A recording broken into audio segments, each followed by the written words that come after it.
All right, people, hello again. This is Bob, and today I'm obviously going to be talking about Cyberforce #1 by Marc Silvestri and I believe his brother Eric Silvestri.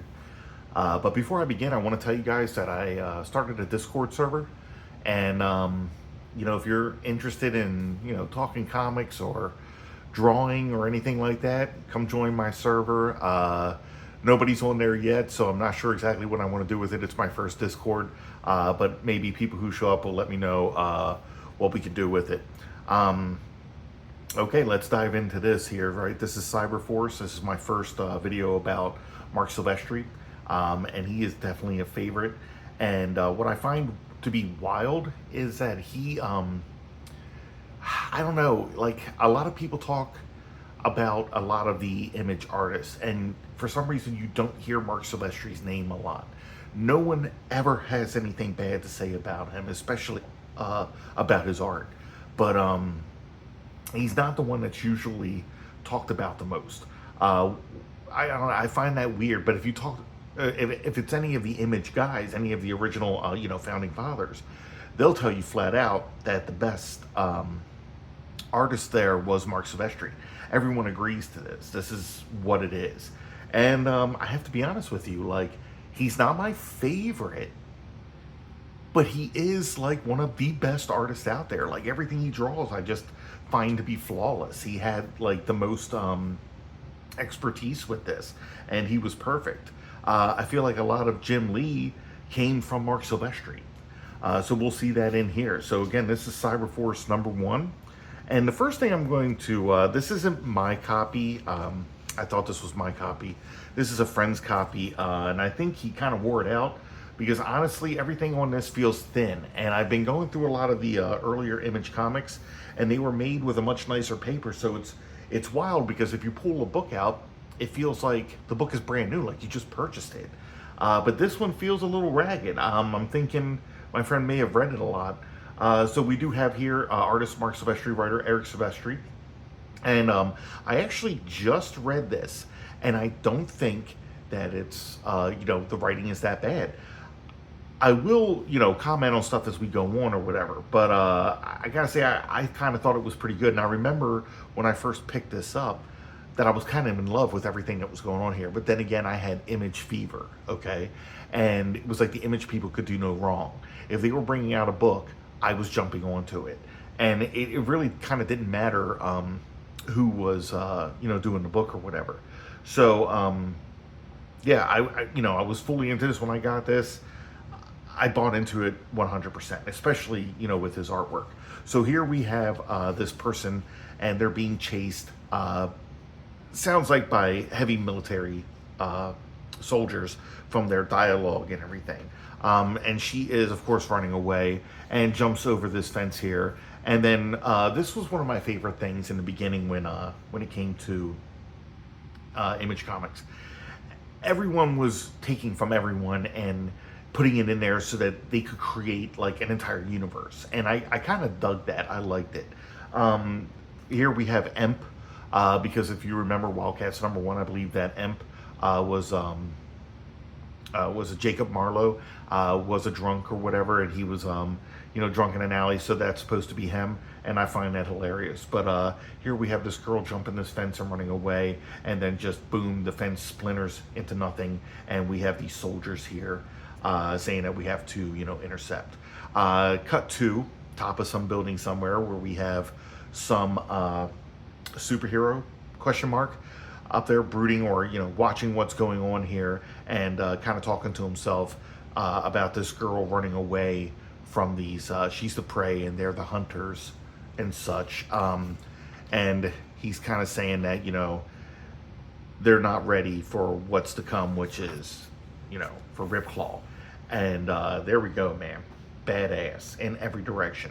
The backgrounds, the drawing, everything. And the lightning is so weird, but whatever, because I was like fully into this. I was fully invested. Everything about it I thought was awesome. So there we go, double page splash of Ripclaw. All right, we're gonna cut to something else again, where we have this guy working on what is the X-Men jet, because this book is very reminiscent of X-Men. And of course, you know, Silvestri had done X-Men for a while. And it's the same thing with Jim Lee. When he comes over, he makes his X-Men derivative. But we have, I think that's the X-Men's Cyclops, which is Heatwave. And we have this guy repairing this jet. And we have this kid here. And you know, he's telling them that there's a communication coming through of something going on. We cut to another thing here where we have this gentleman who is blue, and he apparently is running for mayor. And back here we have his bodyguard or head of security, and he's thinking to himself, you know, how difficult it's going to be to protect this guy because the world is apparently not ready for a mutant mayor. And then he notices that the guy up in the balcony has a rifle. So he's going to jump into action here. And there we go. He reveals that on one side of his body, he has 3 arms. I thought that was a wild concept. You could have 4 arms where you have 2 on one side and 1 on the other. But it was wild that he had 3 on one side. I don't know how I felt about it. I think, of course, it looks cool here. And anything that Silvestri draws is going to look cool, number one. But I don't know, it was a little off-putting. The other thing is, we were at the beginning of digital coloring, and I think that the coloring that was done here for Cyberforce was just fucking amazing, right? As you can see with everything here. But the thing that gets me is, this guy is supposed to have blue skin, but for some reason, it just comes off as that's a weird coloring due to the lighting that's going on, and it doesn't, you know, when I first looked at it, if they didn't say he was blue, I wouldn't have thought that he was blue. So that's a weird thing. But this is Stryker, and Stryker takes out the assassin, but then apparently a couple more people pull out guns, and Stryker's ready for them too, because he has enough arms and guns to go around. So one guy breaks loose, and as he's coming up the stairs, he runs into an awesome set of legs, or actually that is Cyblade, which again, this is X-Men derivatives, so this would pretty much be Psylocke, but I have to be honest, I feel like this is the better version of Psylocke. Like, you know, at least character design wise, this is the one. I love the outfit. I think the outfit is kind of a genius thing.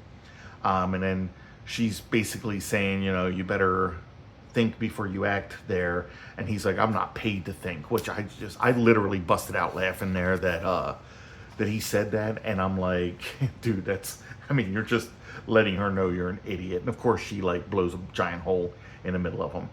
Cut to outside, somebody did get away. They're going to the escape vehicle, and the second they jump in, we can see this character running up on them and just bursting through the van, obliterating it into nothing. Can I just say that this character here, of all the giant guys, I thought it was wild that Silvestri and Jim Lee's giant guys had a yellow and green motif. Like, Maul is purple, but his costume is yellow and green. Then this guy is silver, like, you know, he's metallic like Colossus, and his motif is green and yellow. But I have to say, I don't know, for some reason it looks so cool on him. The whole color thing, I don't know, maybe because it's more like a gold and silver with the green or whatever, because everything's so shiny and metallic. I thought it looked awesome. I also have to say that I just thought the hair was insanely cool. So of course, you know, this guy is captured, okay? Cut back to this girl here who is exhausted, apparently can't run anymore, when she gets a gun put upside her head by these guys who apparently walked right up on her. And of course, Ripclaw pops up to the rescue here and, you know, surprises them. So, oh, and then here we go for Sunsoft's Batman. I own this game. Might have to do some videos on some retro games at some point.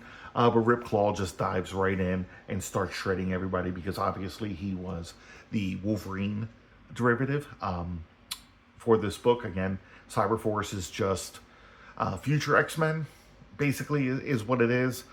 Which I'm fine with. I'm cool with it. I liked X-Men, and I'm leaving X-Men to come over to Image, so I kind of want another X-Men. so here's Ripclaw just tearing everybody apart. And when he finally does, he tells the girl that she was stupid for not running when she had the chance. But she said that she couldn't leave without thanking him. And of course, then he hears more soldiers coming. And there they are. So they start running down the alleyway. And he grabs her. He said he wishes he could go fight whoever this is, but he can't because now he has a life to protect. So he takes her up. This woman starts shooting the ladder, knocking them down. And then, of course, once they have the upper hand, there's a big whoosh here. Apparently, they're getting blasted by a lot of wind or whatever. And this jet had flown in. And then here we go with Heat Wave shooting blasts of fire down on them, causing them to flee. So at this point, they decided that they have to cut their losses and run. And then she says, we'll be back for you. There's no way that you'll be able to hide from CYBEDR. Can I just say, when this was all coming out, it was Cyberforce that started the CYBEDR thing, and then it ended up in Savage Dragon with Eric Larson, which I'll get into at some point, because I did want to go through all of the Image books because those are some of my favorites. But CYBEDR became this huge thing, and I remember being a kid, and I'm like 15 or 16 years old, and I'm like thoroughly into this, and me and my friends wanted to make our own comics, and I was writing scripts just because, like, my dream was to work for Image. That's what I wanted to do. Like, I was a little Robert Kirkman, I dreamed of doing that, and every story that I had written for my characters and everything used elements from all of these different Image books. So I had, CYBEDR involved and all that. So whenever I read this book, I'm just incredibly nostalgic for what we used to do at my friend Gil's house when we would take all our drawing supplies down there. My friend Gil would write a story and I would draw it, or at least attempt to. And the funnier part of that is that we were very big into the mutants. We were very big into X-Men, like most people were. And this was before it happened in the comics, but our team that we had made was called X-Force. And then it was about, a couple months later or something like that, is when X-Force came out. So we had to go and redo everything with that, even though there was no way we could ever use it. But I always thought that was just a funny thing. But here we cut to, we're in New York, and we have... this is how you always have to introduce the villain. The villain has to be looking out of a beautiful penthouse or high-rise office window or something like that over the city, as if they're showing that command or whatever.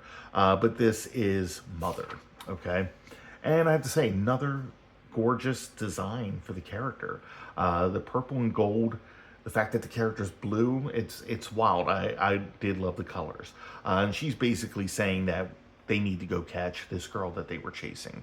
And we cut to a flashback, basically, because we can see that this is the girl that was running, but she's a little girl now. And apparently she's running again because her drunken father is after her. And to her rescue comes her big sister. And if we look at the big sister, we can see that that was actually the blonde woman earlier, Ballistic, that works for CYBEDR, okay?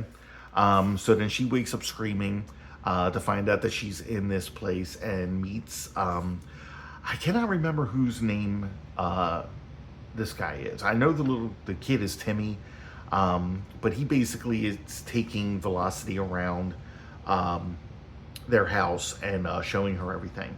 And of course we have this news reporter that was created by Tom McFarlane in Spawn and then kind of went over into all of the other books.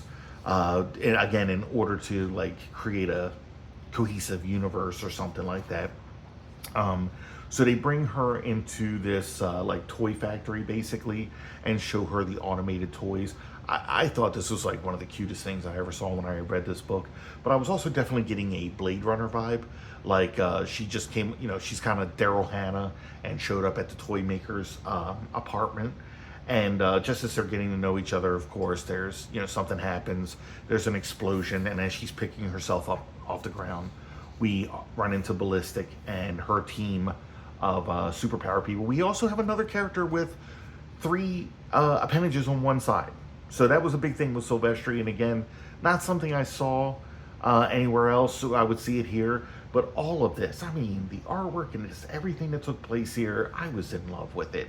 When I was younger, Silvestri was a much bigger influence on my artwork because I was learning a lot from this when I would draw. So my artwork kind of encompasses some Silvestri, some McFarlane, and some Larson. That's what I think are my biggest influences when I'm looking at my artwork. But that was our story of X-Force. That's the back cover portion. Look at that. So actually, to be honest with you, I think I like this better. I don't know. It's something about the yellow and the purples here. But that was CyberForce #1. All we got was a little bit of an introduction. We did learn some character names, but we don't really learn much about the characters at all. Something I realized as I was reading through this is that it was a pretty quick read. If you've seen other videos I've made about other comics, I'm always talking about how, like, you know, especially like with Legend of Drizzt, it was something that literally took a minute to read because there was about 10 words of dialogue throughout the entire book. This did not have that issue. There was actually plenty of dialogue and everything, but it was done in a different way. If I were to open up a Chris Claremont X-Men, that is going to be, you know, a half hour of reading right there. You know, there's 10 panels on each page and tons of dialogue and narration captions and stuff. That's what you get when you get when you're dealing with Claremont. The Image guys were more about giving us those big splashy images, so you have to cut down on some of the writing in that. You know, you take a little longer when you're telling the story, right? And everybody was kind of going off of you know, we're going to bring out like a 3 or 4 issue miniseries first, and we'll see how that goes before we continue on with an ongoing, you know, series or something like that. Which is exactly what happened here, because I happen to have 2 different CyberForce #1s, because he started to count over when he brought out the regular series. So again, that was Marc Silvestri, CyberForce #1.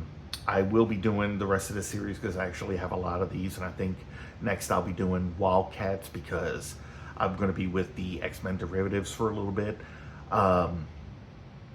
So if you like this video, please hit like. It helps my channel grow, and I am a comic book artist who is trying to get his name out there. I am currently working on a comic called Ghost Girl, which is this character right here, and within the next month or 2 that should be complete, at which time I will do a Kickstarter in order to get funds to publish the book and to be able to sell to anybody who's interested. If you think you might be interested in that, hit subscribe so that way you'll get any new information that comes out about that book. Alright guys, so I want to thank you all for watching, and until next time.